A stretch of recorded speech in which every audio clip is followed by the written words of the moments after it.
درخت بیماریوں کے علاج اور بچاؤ کے علاوہ چرند پرند کے لیے بھی جائے امان ہے۔ جائے امان کہتے ہیں ایسی جگہ کو جو سکون بخشے۔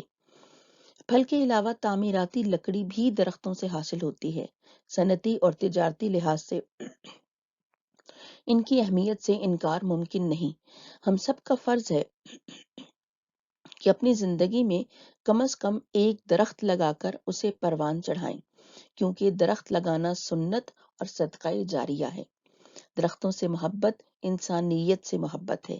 غرض درخت زمین کا حسن اور اللہ کی بہت بڑی نعمت ہے۔ شجر ہیں تو ہیں بستیاں آباد ہر سو، شجر ہی سے ہے اس جہاں میں رنگ و بو۔ تو اب بتائیے کہ اس پیراگراف کا مرکزی خیال کا حامل جملہ کون سا ہوگا؟ نمبر 1، درختوں سے ہریالی ہوتی ہے۔ نمبر 2، ترقی یافتہ ممالک بہت درخت لگاتے ہیں۔ نمبر 3، درخت انسانی صحت اور بقا کے ضامن ہے۔ اور نمبر 4، درخت ہماری خوشحالی کی ضمانت ہے۔ نمبر 5، ہمیں درخت لگانے چاہیے۔ تو دیکھنے میں تو یہ لگتا ہے کہ تمام فقرات ایسے ہیں جو مرکزی خیال کا حامل جملہ ہو سکتے ہیں، کیونکہ پورے پیراگراف میں ہی درختوں کے بارے میں بات کی گئی ہے۔ چلیں نمبر 2 تو بالکل نکال دیے کہ ترقی یافتہ ممالک کی بات نہیں کی گئی۔ درختوں سے ہریالی ہوتی ہے، اس کو بھی نکال دیجئے، کیونکہ پرندوں کا ذکر ہے، تعمیراتی لکڑی کا ذکر ہے۔ اب ہمیں درخت لگانے چاہیے، یہ تو ایک ماحصل کا جملہ ہو سکتا ہے، کیونکہ اس میں پوری بات کو سمیٹ دیا گیا ہے۔ باقی رہ گئے درخت انسانی صحت اور بقا کے ضامن ہیں اور ہماری خوشحالی کی ضمانت ہے۔ ہم نے یہ پڑھا تھا کہ مرکزی خیال کا حامل جملہ ہی وہ جملہ ہوتا ہے جس کو دوبارہ پرزور انداز میں محصل میں بیان کیا جاتا ہے۔ محصل میں بیان کیا جا رہا ہے زمین کا حسن اور اللہ کی بہت بڑی نعمت ہے، یعنی خوشحالی کی بات نہیں ہے، نعمت کی بات آ رہی ہے۔ اس لیے جناب نمبر 3 جملہ درخت انسانی صحت اور بقا کے ضامن ہے، بالکل ٹھیک، یہی وہ جملہ ہوگا جو مرکزی خیال کا حامل جملہ کہلا سکتا ہے۔ بہت اعلیٰ۔ چلیے ایک اور مشق کر لیتے ہیں۔ یہ ہے پانی اور ہم۔ اللہ کریم نے انسانوں کے لیے پانی کا انتظام مختلف طریقوں سے کر رکھا ہے۔ ہر دور بالخصوص موجودہ ترقی یافتہ دور میں اس کی ضرورت و اہمیت سے انکار نہیں۔ آج پوری دنیا بڑھتی ہوئی حرارت اور پانی کی کمی کی وجہ سے پریشان ہے۔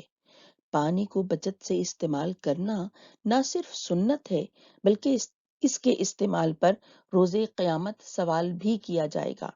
ہمیں آئندہ آنے والی نسلوں کے لیے پانی کے بے دریغ استعمال کو روکنا ہوگا۔ نعمتوں کی عزت نہ کرنا ان کے زوال کا سبب بنتا ہے۔ اس لیے ہمیں پانی کی اہمیت کو سمجھتے ہوئے اس کی بوند بوند کی حفاظت کرنی چاہیے۔ نمبر 1 جملہ، کائنات کے وجود کے لیے پانی اللہ کی عظیم ترین نعمتوں میں سے ایک ہے جس کی حفاظت ہم سبھی کی ذمہ داری ہے۔ دوسرا جملہ، دنیا کے کئی ممالک پانی کے بچاؤ اور حفاظت کے لیے نئی نئی تکنیک استعمال کر رہے ہیں اور پانی پر اتنا اپنا قبضہ جما رہے ہیں۔ نمبر 3، زندگی پنپنے کے لیے جتنا ضروری پانی ہے اتنی کوئی اور شے نہیں۔ تو جناب سوچئے، نمبر 2 جملہ جو ہے اس میں شاید ایک نئی بات ہے۔ دیکھیے پانی کے بچاؤ کی بات تو ہم نے کی، لیکن نئی نئی تکنیکیں استعمال کی جا رہی ہیں، اس کی بات پیراگراف میں نہیں ہے، اس لیے یہ مرکزی خیال کا حامل جملہ نہیں ہو سکتا۔ اب رہ گیا تیسرا اور پہلا جملہ، زندگی پنپنے کے لیے جتنا ضروری پانی ہے اتنی کوئی اور شے نہیں، جبکہ آخری جملہ دیکھیے اس میں کیا بات کی گئی ہے کہ ہمیں پانی کی حفاظت کرنی چاہیے۔ تو جناب بالکل درست، پہلا جملہ ہی مرکزی خیال کا حامل جملہ ہوگا جس میں بتایا گیا کہ کائنات کے وجود کے لیے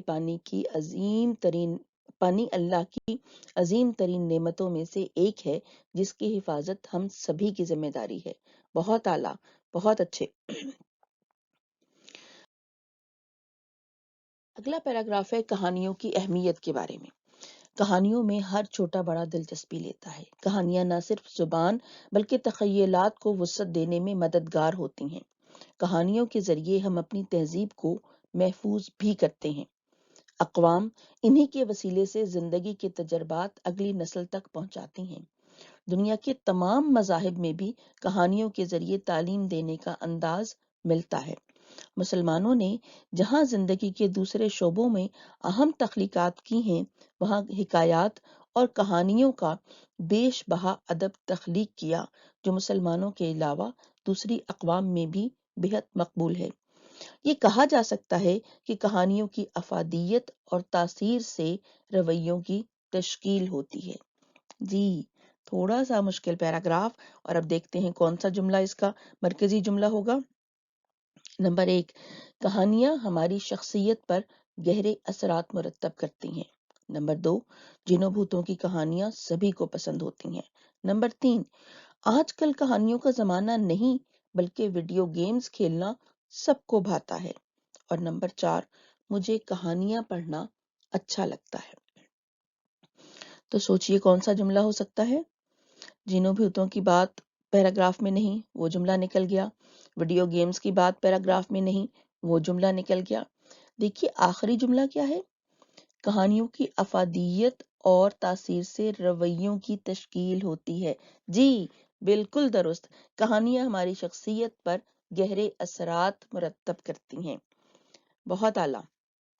اب آپ کو اندازہ ہو گیا کہ کس طرح سے عنواناتی جملہ ایسا ہونا چاہیے جو پورے پیراگراف کے تمام خیالات کا مکمل احاطہ کرتا ہو۔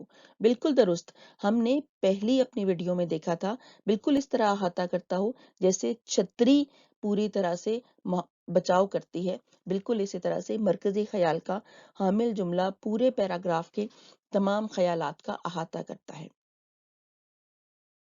تو جناب، اپنی اردو کا بہت خیال رکھیے گا۔ آپ کی محبتوں کا بہت شکریہ۔ اس چینل کو سبسکرائب کیجیے گا اور لائک کیجیے گا، اور آخر میں اپنے کمنٹ ضرور دیجیے گا۔ اپنا اور اپنی اردو کا بہت خیال رکھیے۔ اللہ حافظ۔